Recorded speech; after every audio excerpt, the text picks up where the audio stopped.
5, 4, 3, 2, 1. You crazy mother. Thanks for listening to Skip the Small Talk, a podcast that gets to the point with short bite-sized clips for anyone in a hurry. I'm your host, Matt Richardson. And you know what else is weird? The aliens are here. Oh, yeah. What is that? Do you know that the Pentagon officially announced a month or two ago? I did a whole report on this in school, but they officially released 2 video footage of Navy pilots chasing UFOs. They said that they've been going on, this has been a phenomenon that has been going on, they know of since World War I, and it's been talked about in the military facility for a long time. It's been a known thing, but they don't know what they are. So they don't really want to publicly announce it and freak people out. Yeah. But there are legitimate objects in the sky that they cannot track. They jam our radars when we try to chase them and track them, and they move in impossible speeds. Like they're breaking our known laws of physics, and they don't have any recorded propulsion behind it when it's moved. So like it's very fucking weird. Dude. And there are always these sightings that are they're always by water or coming out of the water and stuff. It's official now. The government calls them UAPs, unidentified aerial phenomenons, instead of UFOs. Joe Rogan was the guy who blew it up. He kind of blew up the whole situation. It all kind of started, it feels like, with him. Like, there was a documentary that came out on Netflix called Bob Lazar, UFOs, Flying Saucers, right? And it was about this guy.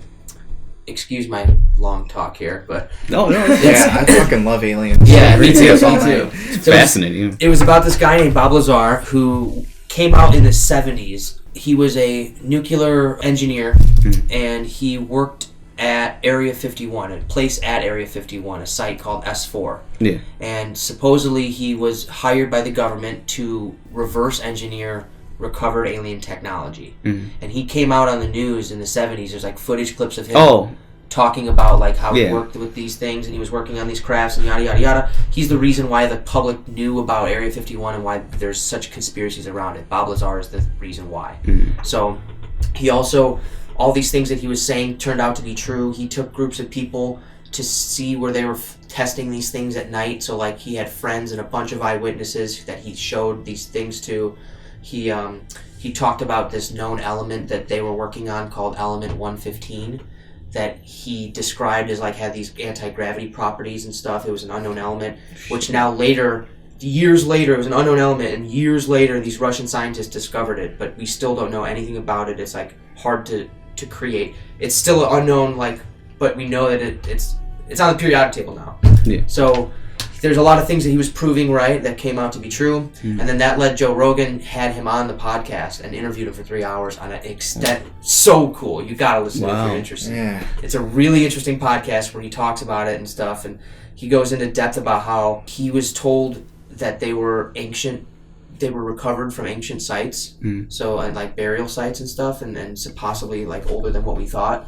And then probably a month later, things got bigger after that. What followed after that was the Storm Area 51 movement. I think it started because of Joe Rogan, and a fan through him saw that and got inspired, started the whole movement, right? Then the Pentagon after that released the footage of the UFO footage and officially announced, declassified it all, right? Yeah. Then Joe Rogan had on the pilot who actually recorded and chased the dang thing. So he had the actual guy who was the commander who saw it with his 2 eyeballs, right? Yeah. So had him on for 3 hours. Very interesting podcast. You gotta listen to that one too. Yeah. And his name was Commander David Fravor.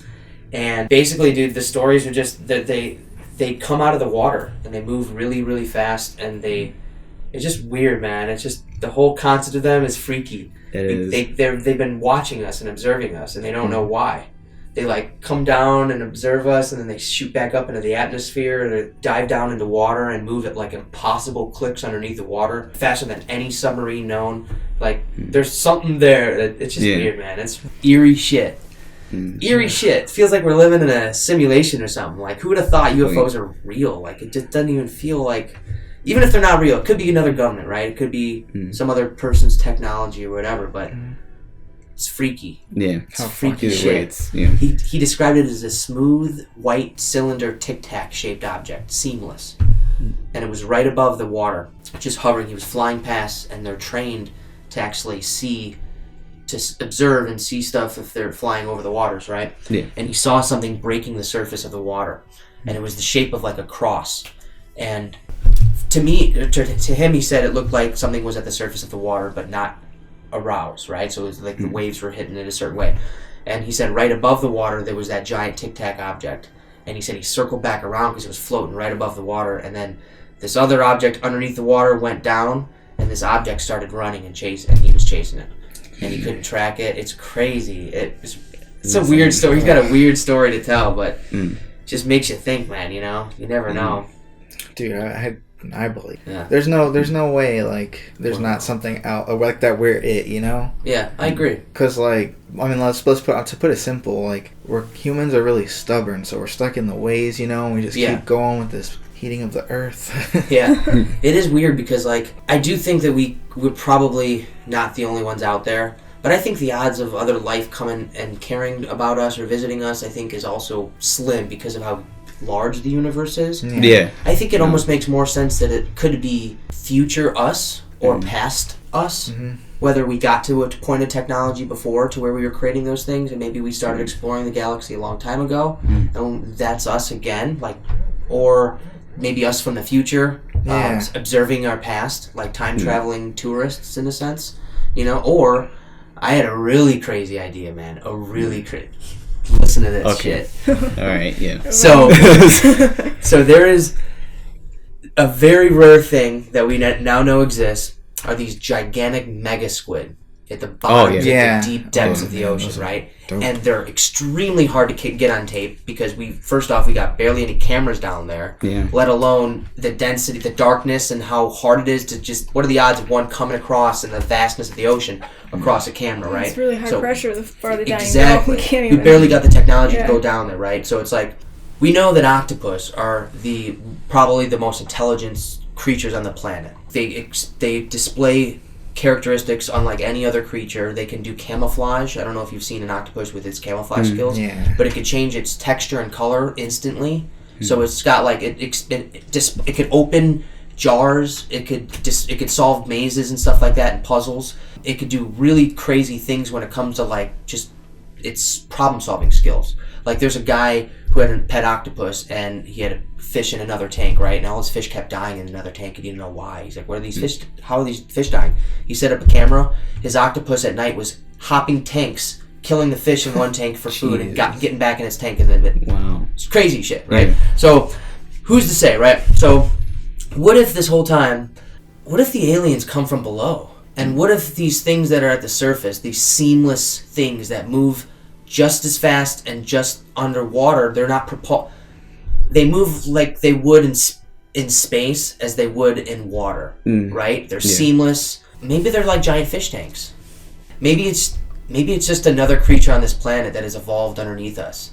Well, the thing is, we have not explored nearly as much of the ocean as we have our local space. Right? Yeah. So what's alien to us might not be alien to the Earth. Yeah. Maybe they figured it out down there how to explore our space.